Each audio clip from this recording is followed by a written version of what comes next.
il attaquerait le pont du Gard.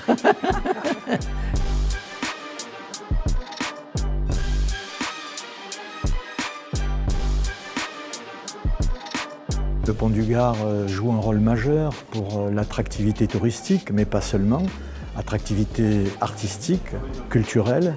Et c'est le sens de la présence de cette exposition de Robert Combas, qui est une première pour nous, puisque nous accueillons l'artiste sétois, j'allais dire en grande pompe, parce qu'il le vaut bien, et parce que le site aussi le vaut bien aussi. Et donc cette exposition, elle s'inscrit dans une démarche de l'établissement public portée par le conseil départemental du Gard, à savoir que nous ne sommes pas là uniquement ici pour admirer les vieilles pierres, les grandes arches du pont, mais aussi on veut mettre le pont du Gard au centre d'un carrefour de multiples rencontres dans un cadre assez exceptionnel. Mon rapport à l'histoire, c'est un rapport à l'enfance, parce que c'est un rapport à des livres d'histoire quand j'étais gosse, ouais, ça me plaisait bien. Plus que la géographie, comme le trois quarts des Français d'ailleurs. Non.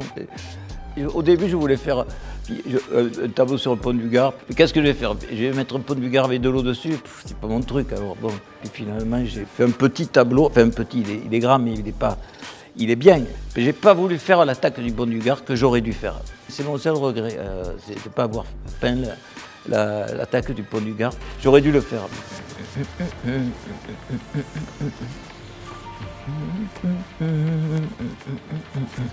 C'est un tableau, au départ je voulais faire une forêt en feu, parce que j'avais écouté un morceau d'un groupe anglais qui s'appelait Lloyd Cole and the Commotion, et donc il y avait un morceau qui s'appelait Forest Fire. Je l'ai trouvé sublime, donc j'ai voulu faire la même chose à peinture, je me suis trompé, donc j'ai mis des fleurs et après j'ai voulu mettre des flammes. Et finalement, quand j'ai bien regardé, je me suis dit, mais c'est pas une forêt en feu. En tout cas, si c'est une forêt en feu, c'est pas le même genre de feu.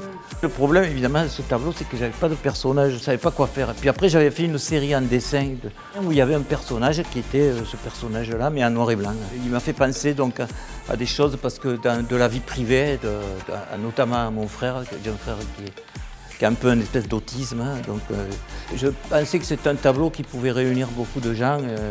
Parce que c'est un tableau, tout le monde peut se retrouver dedans, quoi.